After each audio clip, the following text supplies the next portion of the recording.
I want to get into this thing with the burger bar and the Johnsons in Birmingham, because that's kind of close to my heart, as we actually had a restaurant once upon a time right there on that road in Birmingham.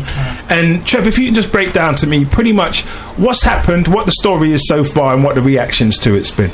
Right, well, basically 18 men from two gangs, quote unquote, in Birmingham, the Burger Bar Boys and the Johnson crew. They've been banned from Birmingham City Centre, they've been banned from associating with each other, all participating in music videos. They've been banned from associating with each other? Yeah, okay. They're not supposed to be in the vicinity of each other. And basically it's because they've been suspected of being involved in gun and drug crime, because there's been a number of firearm offences in Birmingham in the last couple of years, and they believe that these two gangs are mainly responsible. So they've got 18 of them. They're aged between 19 and 29. They're not allowed to enter certain areas of Birmingham. So City Centre's one, Handsworth we know from living up there, Newtown, Lascelles, Winton Green. For the next 2 years they have to register their phones and vehicles with the police as well. Wow. And I think what a lot of attention is coming around the music is one of the things that a lot of people have spoken about. Because the YouTube videos, people can make them real quick, right, get them up and say whatever you're going to say. Right, but the thing is, when they're talking about the stuff that was in the music videos, a lot of it is the stuff that they were actually out there doing. So one of the, I think last year, someone from the Burger Bar Boys was convinced they actually used that evidence, his music video, in court against him, because he's talking about shooting someone in the back, and there was a 16-year-old that had been shot in the back in Birmingham about 3 weeks before that video was put out. So it was like it was reality that they put it in their music. Like, that's the stuff that they were doing. All right, so like, I don't know how anyone else takes it, but me personally, it's not something I can't defend. I find it difficult. How do you defend someone's right to go up in the music and talk about killing another person's child? Well, how I see it is, I've seen many a film, Scarface, showing killings, drug abuse, all the stuff. So if you're saying it's art, it's art. If you're saying it's reality, well, say reality show. You get what I mean? And I think it's a bit unfair that it's always targeting art when some of these guys are saying that they're shooting and they never shot at all, you know. I've heard stories of drug rappers saying that they're drug dealers and they've never sold, you know, and it's art. See, because what I'm looking at is the world around us is changing, and the environment that we're in is a hostile environment, and we don't control it. So we're actually putting ourselves in a way. And if you're saying that we're talking about stuff, because remember we had this thing the other day, someone's going to have to remind me the name of the show. It was made by a black man, but it's about gangs. He gave them cameras to shoot their reality. And was it called Gangland? I thought it was, yeah. It was Gangland. Okay, so, and then this has gone on the TV, and basically they've all gone to jail afterwards, because he would have gone, the filmmaker would have gone to jail if he didn't give them up. So he's given them up, and then they've used that footage and they've all gone to jail.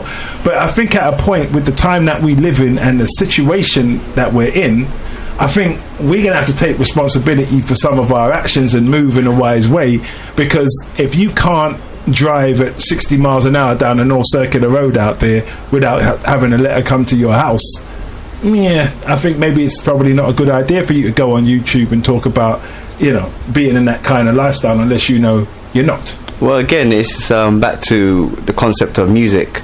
The only way certain types of people can make money or get fame from music is by saying I'm a gunman. Yes. And this is about, see, I mean, like, David, I don't want you to come in on this, but this is what I'm saying. It's about the way we take charge or don't take charge of our own community and our own family. Their themes are being dictated to us, and we take it on. And we haven't actually had a conversation. Do you like these themes? Are these themes good for you? Do you enjoy these themes? Like, even if the young people are saying, well, yeah, this is our reality, and, you know, to a large degree it is, and art helps to bring these things to the forefront, so I don't have an issue on that level. But if the conversation then becomes, wait, these are actual crimes. If you've lost them, we've had Amiga FM has actually formed around mothers who had lost their children. So if you're a mother or a father or a family that's lost your child to this kind of violence, hearing them talking about it on the radio or on YouTube and people nodding their head like, yo, this is me, I'm getting my hoodie out and following you. I had one of my sons the other day went off to the shop. He's supposed to go and get milk. He's put a hoodie on and put the hood over his head. I'm like, Brethren, if I ever see you with that foolishness again, we're gonna have an issue. We're gonna have. That shows you how far it's gone, though. You can't even wear a hood.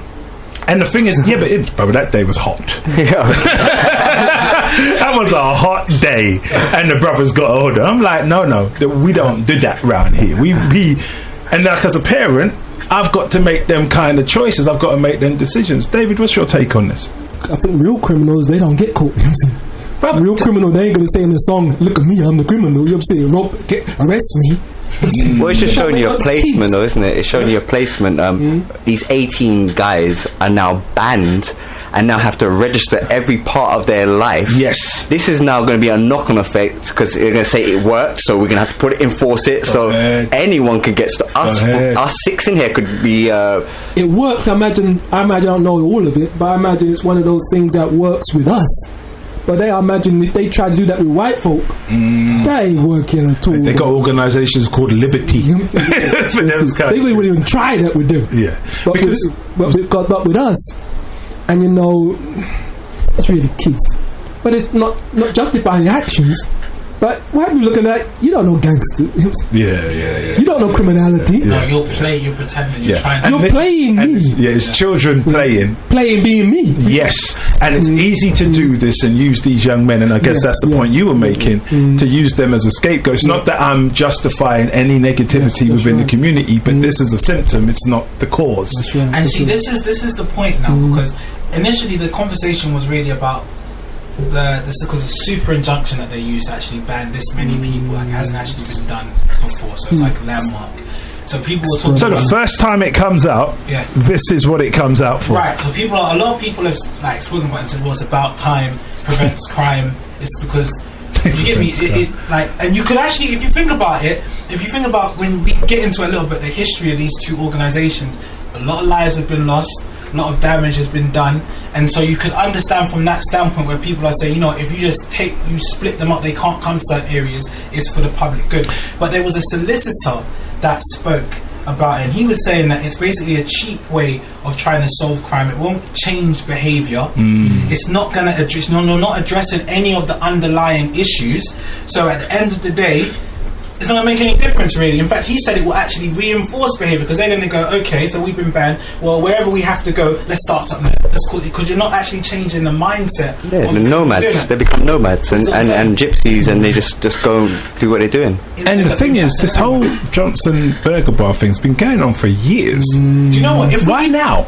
Yeah. This is the point, because even if you look back at their history, when I was reading it kind of, you know, when they talk about the Bloods and the Crips and how they started, it's very similar. Like, there's a lot of races. It started in the 80s. A lot, obviously, but it's meant to be like a community defence. Yeah, that's exactly what it was. That's exactly how it started. So 2 best friends basically started organised. They were friends. They had their crews or whatever, but they were friends, and they worked together. They fought together against, you know, these racist skinheads or gang. But do you know that in Birmingham, you might remember when we were there, but do you know there's a history of Asians actually killing black people? Yes, I'm really. Like when there's any kind of tension between the Asians and whatever, right? Do you remember when they had the uprisings, they call it, and it was said that it was black people who had driven the car that ran over some Asians. Like, people's in fear of their lives at that point, because the Asians aren't like that. If you attack that community, they come after you a certain way. I think it just as black people, we do things well. So I think what it is, they're worried that if we do decide to be mass murderers, we're going to be very, very, as a joke, really, truly. It's just got that feel of like anything we do is just amplified to the extreme of that. We're going to perfect it. I don't know if it's that, because crime's almost like, I remember Nixon was saying, criminalise their culture. Find ways to because once you criminalise them, easy to control. If they're not criminalised, if you deal with them as human beings and then you actually have any understanding and there's no criminalisation, then it's what you say, how do you now bring in take away their laws, take away their freedoms? You know what it is, even when you talked about criminalisation, if you look at the culture, and this is something that came to me when I was looking at this, a lot of the time they're talking about these gang members, and we could get into like the causes of it, I guess we will in a little bit, but you know, sometimes it's children who grow up in well-to-do homes and stuff are still attracted to that culture, because it's ours now. So even if I don't grow up in some grimy neighborhood. I could grow up in a 6-bedroom house, whatever, but I'm gravitating but towards to that. me, this is when you take the men out of a home, and you take the direction out of a home, you take the strength and the discipline out of a home, then the children are left searching. Now they can't get that. Like there's a certain level of love and care you get from your mum, but that direction of a man you're not getting as young men. You need something to promote or to bear witness to your growth, your development, your strength and your manhood. And what your mum wants out of you is something totally different. But they've already silenced the brothers in the community till when you as a strong black man and like if you go forward as a strong black man, you're almost an enemy to your own community. Like it's a crazy thing. Why would you know, he's being controlling. A sister being controlling there's nothing wrong with that. That's the I always see America as the biggest experiment for black people and controlling people. And that's what they've done, isn't it? They made the woman the head of the house. And as I say, I've always said this in England. I've been saying this since the late 90s. Whatever's happening in America, 10 years follows. And it's the same pattern all the time. It's insane. I don't want to stay on it too long because I know we've got some different points to get through, but moving on with the culture, it just brings me to Carnival, because I mean right now as we're speaking, Carnival's raging not too far. It's the biggest street festival in Europe. If you're in America or South America, it's Mardi Gras, which will take place somewhere around February. But these kind of street festivals are given like it's our culture. And to a degree, I do recognise there are some historical parts that make it that.